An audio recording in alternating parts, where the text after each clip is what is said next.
Human trafficking is not the new way to say prostitution. But there's a new way Orange County authorities are making a difference in the war on pimps and their fight to save the boys, girls, and women caught in their grips. You were a prostitute. Yeah. I didn't think I was a prostitute, though. A disturbing story from a woman who walked the streets.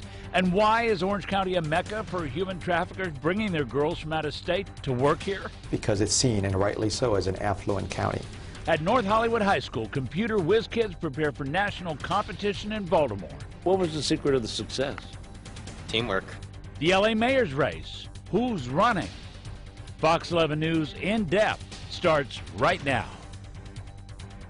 Welcome to Fox 11 News In Depth. This morning, a taboo topic. The world's oldest profession, prostitution.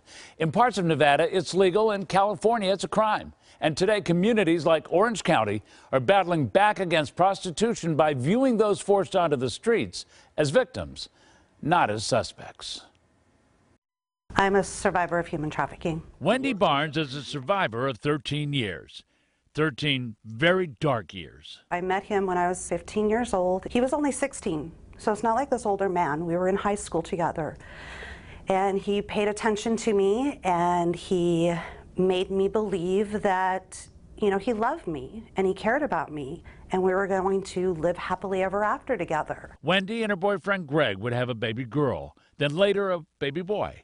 This was no fairy tale, and slowly, happily ever after turned into this. Beating me and tormenting me and feeding me crack cocaine. At one point, she told her boyfriend they couldn't afford diapers or formula. He was like, you know, okay, well, I got a job we can do. All you have to do is walk out on the street, walk down, a guy's gonna pick you up, he's gonna pay you money to have sex with him. You have sex with him right there in the car, then you'll have money for her diapers and formula.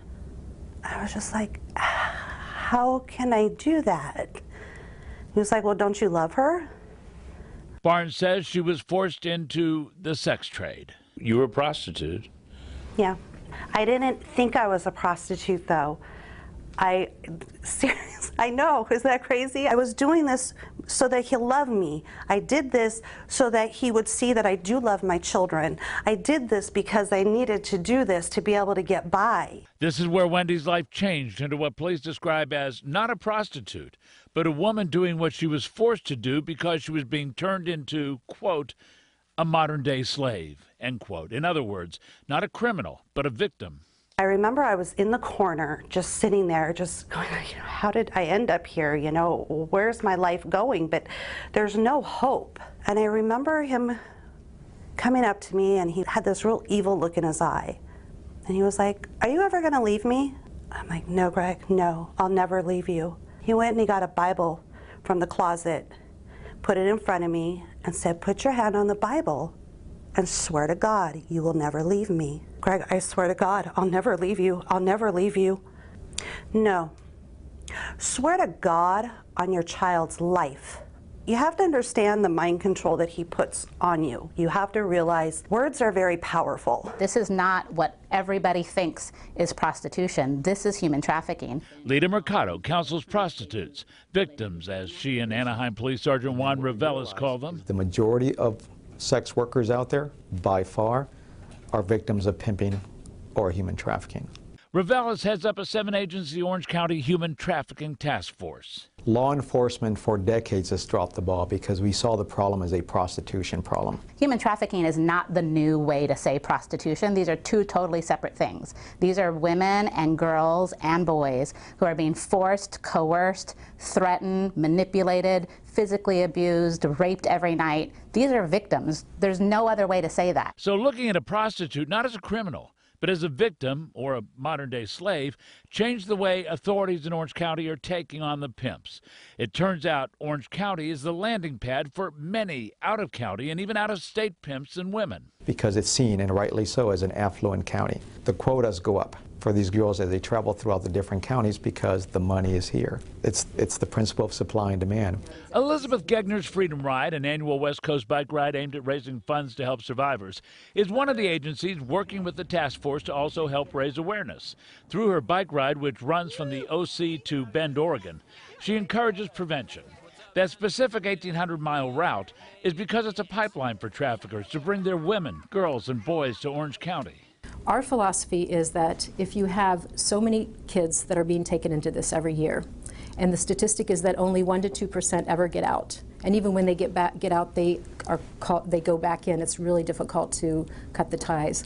Then why don't we stop it before it starts? And with the victim-centered approach, it's said that the task force has had an impact. In 2016, we helped 316 survivors. The year before that, 225. The year before that, 145. What do those numbers tell us? So what those numbers tell us, honestly, is that law enforcement is getting better at their job, because these numbers have always been there, and as we discussed, victims aren't coming out into the streets calling for help. We're really relying heavily on law enforcement's change in their perspective and identifying victims. Victims, survivors, like Wendy Barnes, to her daughter who grew up in this nightmare. Did you ever realize what was going on? Oh yeah, no, I knew everything that was going on, but it was very normal. It wasn't. And as for her pimp, that former boyfriend, Greg Hightower, he was convicted and sentenced to life in prison without the possibility of parole.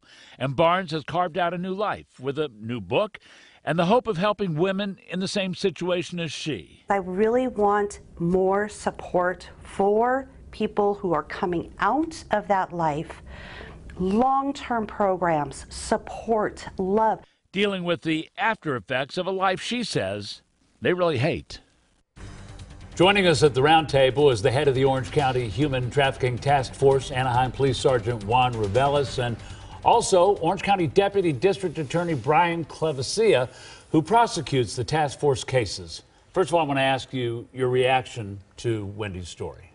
Oh, it's heartbreaking because she is describing numerous girls that find themselves in that same situation. And Brian, let me ask you, these are the kinds of cases you prosecute in court? Absolutely. I'm just one of 6 prosecutors that Tony Rackauckas has supported in going full-on committed against human trafficking. What she was saying really rings true, doesn't it? That sort of sense of being held, for lack of a better word, hostage. It's a lot of it is the mental hostage. There's the physical and the mental brainwashing. They're kind of like, you think of a baby elephant. As it grows up, over time, it's stuck in the circus. It has this power to leave, but it can't because of the mental brainwashing. And in Wendy's case, it was 13 years.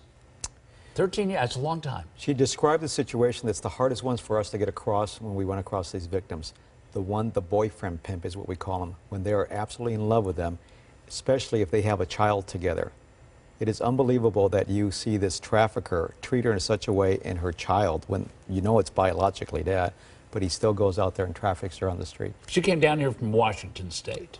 That's not uncommon, is it? Not at all. We talk about Bend, Oregon to Orange County. That really is the route, isn't it? Yeah, we got Minnesota, Denver, you name it, what we got, North Dakota, and for us in Orange County, definitely the surrounding counties, and that's why I mentioned that we are the draw, we are the mecca for them to come to us. One of the things that we want to do is sort of talk about how this actually works. We're also going to put up for you the national hotline phone number for human trafficking victims or people that want to become survivors, really, and get out of this mess. And very quickly, if they call that number, what happens? If you call that number, you'll be connected to resources, and it'll be directed towards what's needed at the time that they call. And that's all over the country. That's not just here, but you do have resources in Orange County. That's the national number, and I can tell you if it's anywhere related to Orange County, that information will come to me, and we will act upon it, and then the resources are there to support us. But I got to believe that it's very difficult to just because you know somebody's a victim, to get them to respond. A lot of times it just takes that first step of that leap of faith to trust law enforcement, because they're brainwashed to think nobody's going to care, the community won't care, but we found that's the opposite. With a victim-centered approach, the jury cares, the community cares, and so do judges and law enforcement. There is so much more to this story. It's estimated that there are 42 million prostitutes in the world. 75% are said to be between the ages of 13 and 25, 80% female. Our conversation continues on the other side of the break.